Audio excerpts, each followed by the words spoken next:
Hi guys, I'm going to tell you about bookadventure.com. It's a free alternative to other reading programs such as Accelerated Reader.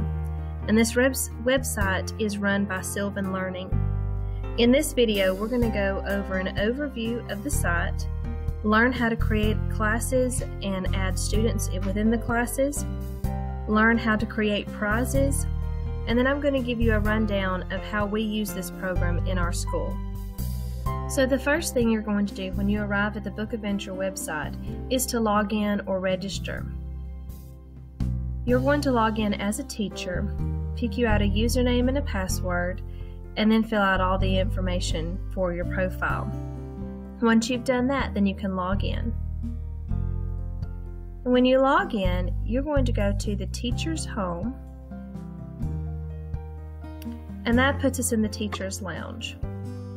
Within the teacher's lounge, you can see your classes and students, teams, contest, book list, reports, and my profile.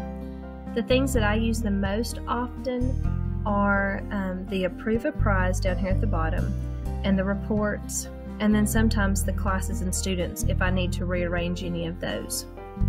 So let's start by adding a class.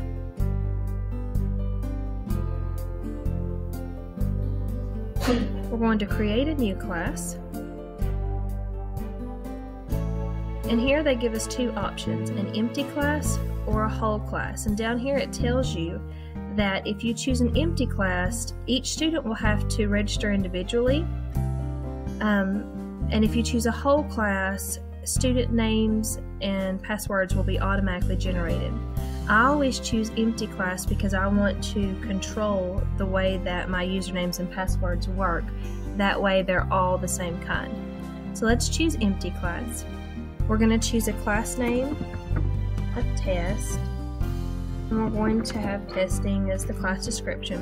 When we choose our number of students in our class, I like to add about 10 more than I expect in the class. That way I can add any more in. Let's choose a grade. On our quiz parameters, I leave their minimum and maximum grade level open, and I'll explain about that later on. I do give my kids 2 times to take the test, and when they take the test twice, let's say they make a 70 the first time they take the test. I tell them to go back and read the book a couple times, and then go back and try again. And if they make 100 that next time, they get the 70 points from the first time they took the test, and then Book Adventure will allow them to earn the extra 30 points that second time that they took the test, so that they will have a maximum of 100 points. And then I add a passing score of 90 for the test. So after we've added all those things, we're going to submit.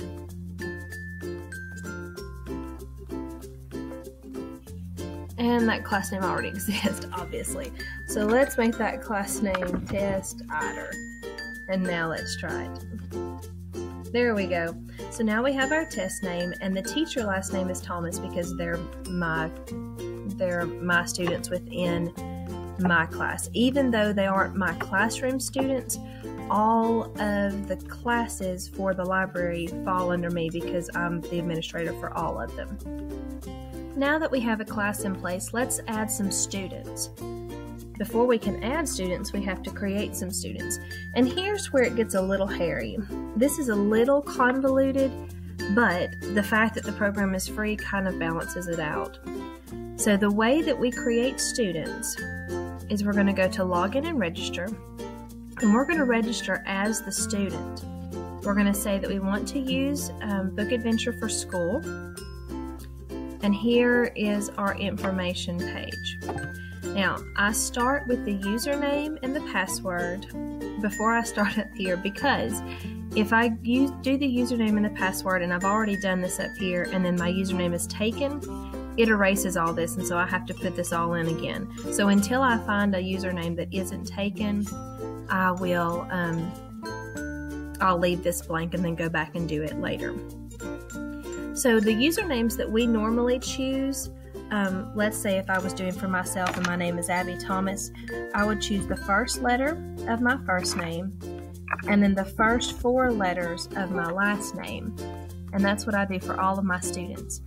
If there are other ATOMs in the world, I normally stick a 3 at the end, and lots of times that will take care of it because some people are ATOM 1 and ATOM 2, but normally by the time you get to 3, all the duplicates have petered out. So I stick a 3 on there. Every now and then, I may have to do a 4. But for this one, we're going to do the username testider. And then on the password, it says it has to contain at least 1 number. We're going to make it testider3. We're going to type it again, testider3. Now, on the hint question, I make it the same for everything.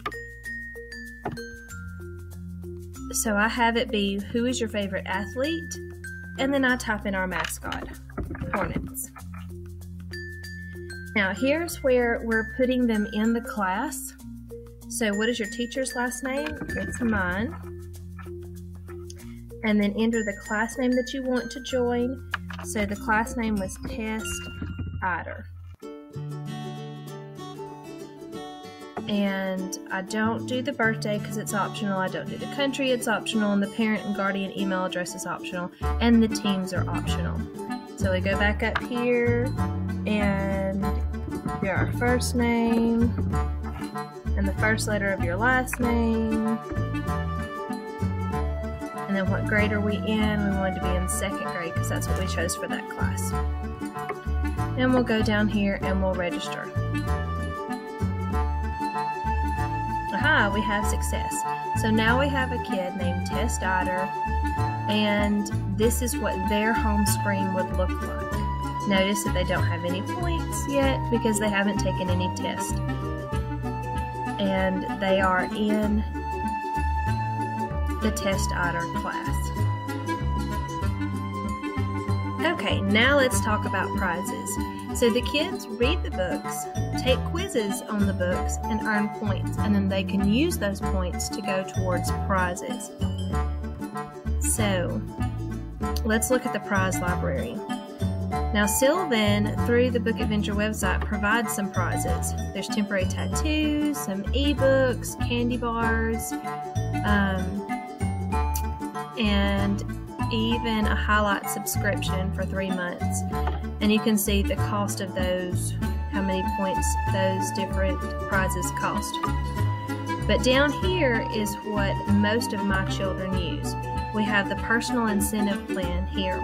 And we as teachers can set up what those mean. So let's go into making a personal incentive plan and get some prizes that'll be specific just to our library or just to the teacher's classroom. So to make a personal incentive plan or prizes that are specific to our classroom or library, we're going to go to Teacher's Home. And then in Teacher's Home, we're going to scroll down to where it says, I want to create a personal incentive plan. Now it's going to offer us any of our classes. We're going to choose testider, and we're going to choose Create New VIP. Now the 2 specific ones that I use in my library, I have a prize box that costs 700 points.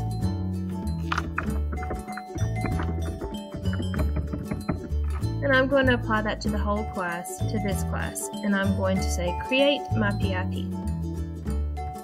Alright, so now I see that I have the certificate for a prize box for 700 points. Alright, let's do another one. My kids love the prize box, but what they really love is they can spend 1,000 points and get library chill time. Now, during this library chill time, when they earn it, I give them a certificate that I have signed, like a coupon, and when their teacher has time and when I have time, they can come to the library and just chill out for 30 minutes. They can lay on the couch and take a nap. They can look at magazines. They can play on the iPads. They can work in my makerspace. They can read. They can play on their own device. Basically, they can just hang out in the library for 30 minutes of just chill out time. And that is a really coveted prize in my library. Plus, it's very good for me in the school because it doesn't cost us anything except for a little bit of our time. So that is an excellent way to reward kids and not break the bank. So now we've made our 2 certificates, so now let's log in as a student and see how that looks to them. So let's remember how to log in as Test Otter. And our password, Test Otter 3.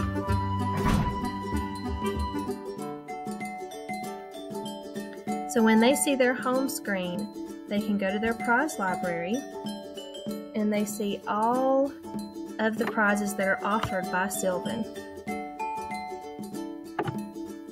And then we scroll down to the personal incentive plan.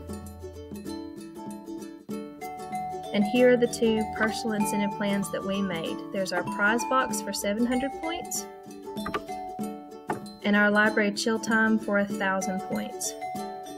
Let's say the child wants to check out library chill time. They're going to say, click here to select certificate 2. And that's going to bring them here to this page. And ordinarily there would be a button right here that says, I want to get this prize. But poor little Test Otter has not earned any points, so we can't choose 1,000 points to spend. But right here, normally there would be a box that says, I want to choose this prize, and they would click it. Then that would send a notification to me as a teacher that I need to approve that prize. I would click yes, I wish to approve it, and then the child could come and print it out. Now, in my classroom, we don't print these out because that's a whole lot of colored ink, and I have just made the coupons, and it's a lot easier for me just to sign a coupon at my desk and give them that than to go in every time and have them print this. It's a lot less expensive. But that is how the personal incentive plan works. Now, you could have this be for anything you wanted it to be. You may have specific prizes that you wanted to label it, or maybe books. You could do a chill time, or pick out your seat for a day, or a certificate to go to the snack store and pick out a snack. There's just tons of stuff that you could add there. But that's how you make a certificate specific to your school. Okay, so we know about prizes and we know about points. Now let's look at Tweezing in order to get points so that we can spend them to get prizes. When your kids log on, they'll go to bookadventure.com and then they'll sign in. And then they can go to Start Your Adventure, and they're going to type in the title or the author or the ISBN of the book. Most of the time they're going to choose the title, but sometimes you'll have to choose the author's name in order to find the book. So let's look for the book called Biscuit. This is one particularly difficult because it's not on the first page. Now kids are going to look and they're going to say, the Biscuit doesn't have a test. But it's a very popular book and it definitely does have a test. So you need to teach them to be able to scroll over to the next page, and the Biscuit test happens to be on page 2, and so there it is. Sometimes it happens, sometimes it's the first book on the list. Alright, let's do this book that's in my library. Seriously, Cinderella was so annoying. And we're going to choose Take Quiz. Now the kid's going to notice that we have 20 minutes to take the quiz. So let's do it. Alright, and then they're going to click Submit Answers. Yes, we answered all the questions. And then it's going to show them if they got them right or wrong. We got all 5 right, yay! So we earned a total of 100 points. So we can retake the quiz if we were to have messed up. We can take another quiz, or we can visit the prize library. So when we go to the prize library, we can see if we wanted any of the prizes. We can also go to Kids Zone Home, and this is kind of like their home page, and we can see that I have a total of 100 points. If I click on points and prizes, this is where it shows how many points I have available to redeem for prizes, and then also how many I've earned constantly, regardless of how many I've already spent.